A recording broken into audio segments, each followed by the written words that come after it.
Evening all. Do you sense that? Do you hear it? Do you smell it? Can you feel the sensation? That, my friends, is a sensation of freedom. Yeah, you can't buy it in shops. So yeah, the UK general election 2019 finally came. And what a night it was. I was doing a live stream with the Britisher and British Knight at the time. We were doing his show This Week in History, and started off talking about the historical things, but waiting for that 10 o'clock poll closure deadline to come around. Now, it felt very much like we were the alternative coverage channel on YouTube. I think if Not So Obvious and Sargon of Akkad were the BBC, we were kind of like ITV coverage, the other one you can go to. But we very much, the three of us, found the evening fascinating, even enjoyable. Because in the build-up to the general election and polling day, there was all this talk that the polls showing the gap between Conservative and Labour had really come down. We're looking at something like a 20-seat majority for the Conservatives, a very big likelihood of a hung parliament, and somehow the progressive parties getting together to form a coalition. There was a tangible feeling of threat that there might be a Corbyn-led government. And I think a lot of people on the centre of the right were fearful of this. The implications, not just economically, but in terms of social policy as well, pushing through a Marxist economic and social agenda would indeed be disastrous to people like me. I think in the couple of days before the general election, I was having a conversation with Mrs. Rubber about our income and our finances. And in our house, I thought that we were just under that threshold where we wouldn't be getting the extra Labour taxes. Turns out we just about make it. Now have a look. This is a very modest, humble kitchen. Look, I can't even find a suitable place in this house for that bookshelf and to store my stuff. And yet I'd be paying the top band of tax. Look at it. There's the kind of stuff I need to take down to the dump. Yeah, this is. We are not rolling in money, Mr. Corbyn. Anyway, what happened in the end was that we waited for that 10 o'clock polling closure deadline to come around, and I think there was a bit of nervousness about what the exit poll would reveal. And then it came 3 minutes past 10. British Knight read out the exit poll result that showed an 83-seat majority for the Conservatives. The Conservatives are, 360 or 380 something seats, and Labour down to 191. And you can hear me just go, pew! It was just like the pressure cooker, the steam coming out of a pressure cooker with me. And British Knight was, jaw hit the floor, and I think Britisher even cocked an eyebrow in amazement in his wonderfully diffident style. But it was a big moment. And if you watch the Sargon Not So Obvious one, where the exit poll was read out, you can hear Not So Obvious just absolutely shocked and stunned by it, but in a good way. And what this shows to me is that the normies came to the rescue. And this election result has revealed a great deal, and it's shone a spotlight on things that we've been assuming, but were incorrect. We should have been following a wider trend over a couple of decades to see that the power of the normie is strong in the United Kingdom and should not be discounted. You see, I, like a lot of other people, have been guilty of falling into the online political commentary mindset, which is that the left presents a much bigger threat in general elections than reality. That what we read and see on Twitter and on Facebook, and we see on YouTube, And what is reflected in the mainstream media is just so out of kilter with what the everyday folk of the United Kingdom think and do. And that for those of us on the right or even in the centre who worry about what has Britain become, an election result like this shows you that there is a strong small c conservatism that runs throughout the country. And that it's even in the north where we were told that there was these impregnable Labour heartlands. Well, no longer. This is incredible. That British character, I said on This Week in History, it sounded hyperbolic at the time, but I stand by it. And that is the normie of 2019 can look to various ancestors throughout in Britain, British history. The 2019 normie can look at the person from 1940 and recognise similar characteristics, that indomitable spirit, and then can look even further back to, say, someone in 1815 and see strands of that same character, and then even back to 1688. This indomitable British spirit that refuses to be pushed around by authority figures that are too arrogant, too disdainful. We like our leaders to be somehow in connection with the British public as a whole, that our heroes are people that embody a British spirit. And if somebody says, oh, what about Margaret Thatcher then? What about Margaret Thatcher? She was kind of so aloof and high up. No, she knew what the British people wanted. In 1979, she knew that the patriotic character of the nation needed to be reignited. And that's what she did with the Falklands War. Not that she didn't cause the Falklands War, but her reaction once Argentina invaded the islands was that in keeping with the British character.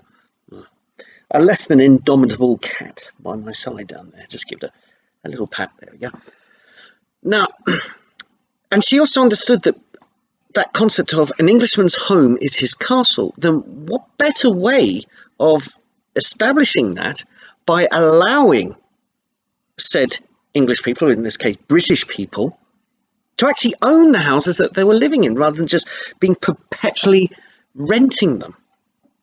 So she did for a while. I'd say after 1987 it kind of fell apart a bit in her premiership, but certainly 1979 to 1986 she was in tune with the British character. And Boris Johnson, even with his Etonian background, his silver spoon in the mouth, so to speak, but he still has something. He still recognises that character. He's still a student of British history, and it's no surprise that some of our most successful prime ministers are those that have understood British history and they understand the British character.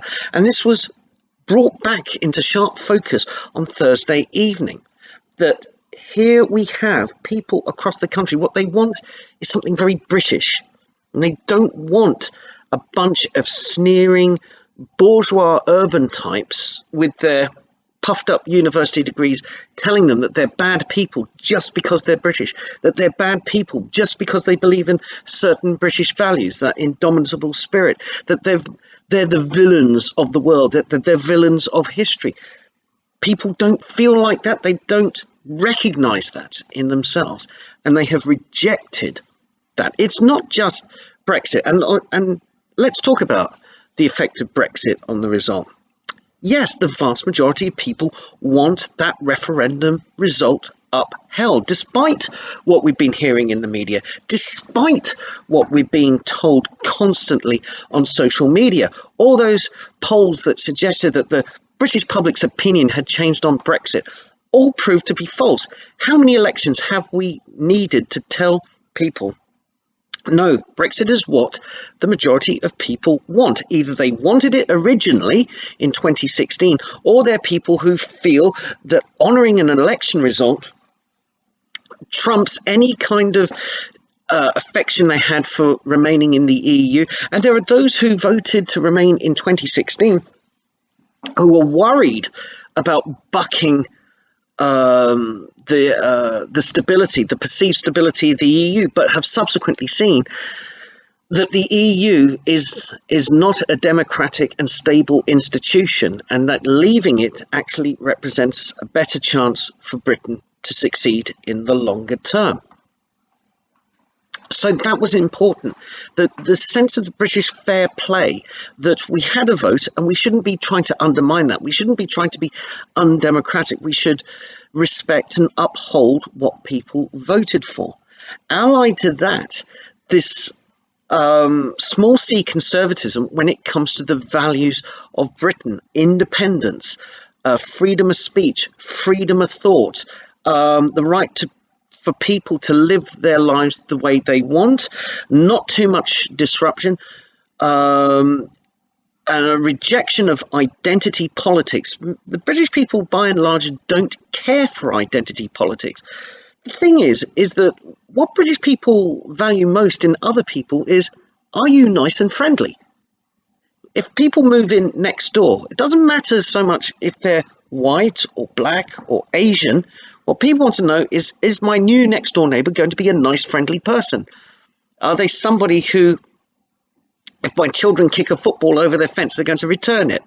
That if I get accidentally locked out, can I use their phone to call someone who's got a spare set of keys to let me back in? This is what they care about. Are they going to have parties up till 2-3 o'clock in the morning?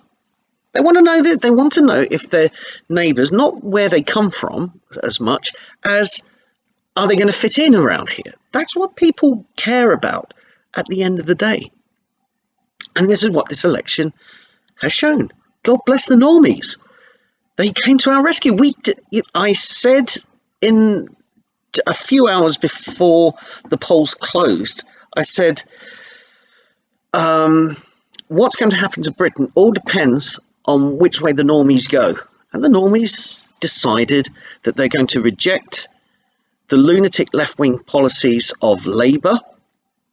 They were going to that they were smart enough to know that all those promises of free broadband and renationalisation and all the £82 billion spending plan, where's the money going to come from? They're smart enough to know that the big businesses and the most successful people would leave the UK.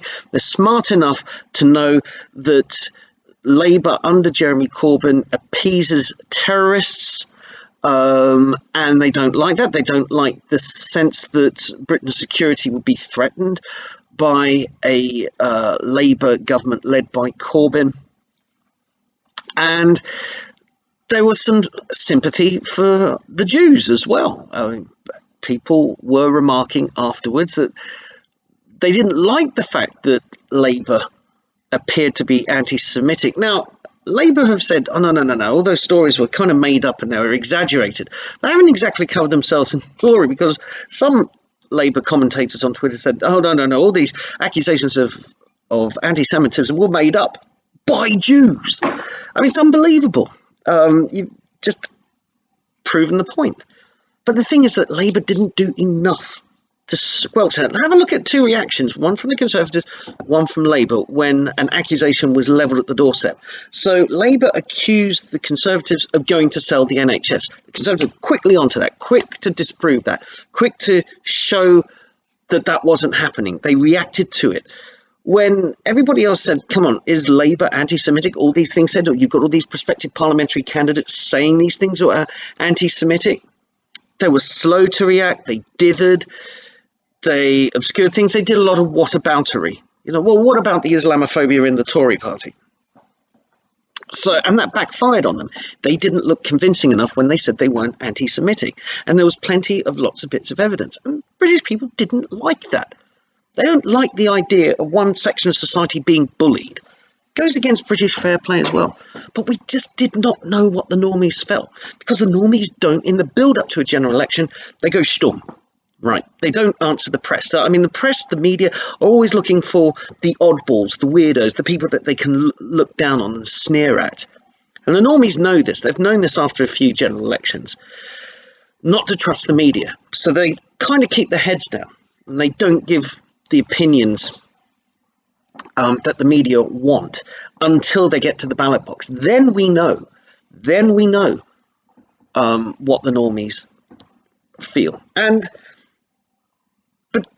this has highlighted the inadequacy of the UK mainstream media, is that all of them showed pro-left-wing bias. Now, that bias wasn't necessarily pro-Labour, although it was I would say most of it was pro the idea of the old Blairite Social Democrat Labour. And it tried to latch on a little bit with the Liberal Democrats, but the Liberal Democrats were, in this campaign, always on a weakened position. And in the end, it looks like Boris Johnson's decision not to be interviewed by Andrew Neil seems like a masterstroke. At the time, people said it was cowardice. But in the end, they dodged a bullet by saying that we're not going to do interviews where the journalist is clearly out for a gotcha moment, that the journalist is perhaps slightly disingenuous, even somebody like Andrew Neil, whose own personal politics lean to the right. Now, I say lean to the right because I don't think he is out and out partisan, not like someone like Lewis Goodall is for the left on Sky News. But certainly Neil would have been looking for a gotcha moment with Boris Johnson. Now, by avoiding all that, by treating the media with contempt, and it's still happening, I think the Conservatives are saying that they're not going to do interviews on Radio 4 because of the shoddy standard of journalism in their point of view, and this is shared by a lot of people in the country as well. The standard of journalism in this country has been shocking, it's been biased, and it's been this way for some time. And action needs to be taken. Now, there's talk about the BBC licence coming under threat, certainly decriminalising people who don't pay their TV licence has been talked about as a step, but I think this is part of a bigger conversation and a bigger analysis that needs to take place of the BBC. You know, if it's to draw public funding, it cannot act in such a blatant partisan manner. The whole kind of diversity quotas that the BBC have put in place, and the kind of the political attitude they've taken, even in their TV productions, most notably in the last year, the last season of Poldark that they did. So the previous series of Poldark were firmly based on the novels and had huge ratings. The last season, they didn't have novels to adapt. There are some Poldark novels, but they're set about 15 years after the main batch of novels when Poldark's in his late 50s, so they weren't going to do those ones, so they tried to do an interim fill-in, write their own stories in the saga to cover the gap between the original books and the later books that Winston Graham wrote. And they decided to fill it with woke characters, fill it with 21st century sensibilities, and it took a hit in the ratings, and it was widely disliked. And so people are fed up with that. And certainly the BBC have got to come under a scrutiny and spotlight on this, and things are going to have to change.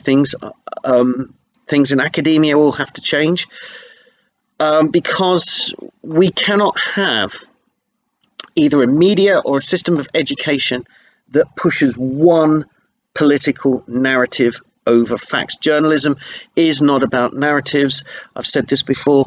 It is about presenting facts to the public. That's all journalists have to do. They don't have to put a spin on it. They shouldn't put a spin on it. We've had this with our partisan media. The BBC is a different affair because it is a public broadcaster, and that public includes people who are not left-wing. But if anything, the normies have hit back, and we are going to see, I think, some changes. Unfortunately, I don't think there's going to be a great deal of soul-searching on the left. Now, I've said this before. I'm not sure if I said it on the Weekly Biscuit, but I've said it certainly on an Unpopular Opinions live stream, that when Labour had a leadership contest in 2015 after the election defeat, they had the four candidates, Andy Burnham, Yvette Cooper, Jeremy Corbyn, and Liz Kendall. Out of those four, only Liz Kendall said that Labour needed to look at itself and work out why they're not connecting with the public, why the public are rejecting Labour. She was the only one to go down the path of self-analysis. And this time around, the only Labour MPs who are talking about a time of self-analysis and self-reflection are two Labour MPs who aren't MPs anymore. And that is Kate Hoey and Caroline Flint. They get it. Liz Kendall got it 4 years ago. I'm not sure she's still getting it now. But everybody else on the left, it's the public, it's the old people, it's the bigots in the north, it's the working class scum. And this is the problem. The people, especially people under the age of 35, are looking at the majority of the country and thinking them as bigoted scum, vile human beings, subhuman, the baddies. They keep talking about we're the good guys, they're the bad guys. You're not the good guys. This is something far bigger. There's no period of introspection, which is why I launched, or I didn't exactly launch, I changed my Twitter handle to Conservatives for Bergen round about the same time as the Back Bergen campaign started, because it's a joke. You know, you could pick any of these names that are mooted for future Labour leader, but they're not going to look at it themselves introspectively, and they're not going to be the ones that shift the Labour Party into anything approaching acceptability to the majority of the British public. So we're all having fun. A lot of these parody accounts, and good luck to them. You know, I'm still backing Bergen because his grasp of how Boris Johnson is a Tory is just uncanny. Nobody else outed Boris Johnson as a Tory during this campaign. So on that note, we're going to have to start thinking, all of us have got to start thinking about how to tackle the mainstream media and how to tackle the problem in academia. And then, you know, a lot of you've got new Conservative MPs, you know, put them to the test. You know, go and attend parliamentary surgeries with some of them. You know, they're keen and eager, these new guys. They've never, you know, this is going to be getting to know you, getting to know all about you. So if you are in one of those new Northern Conservative constituencies, go meet your MP in the next month, you know, and then outline your concerns. And, you know, diehards like the constituency I'm in, yeah, take it to your MP that academia and the media need sorting out to be places where all different strands of political viewpoint can be heard, and may the better ideology win. And I know who that is, eh? Yeah. Mwah! Good luck. And that really does take the biscuit.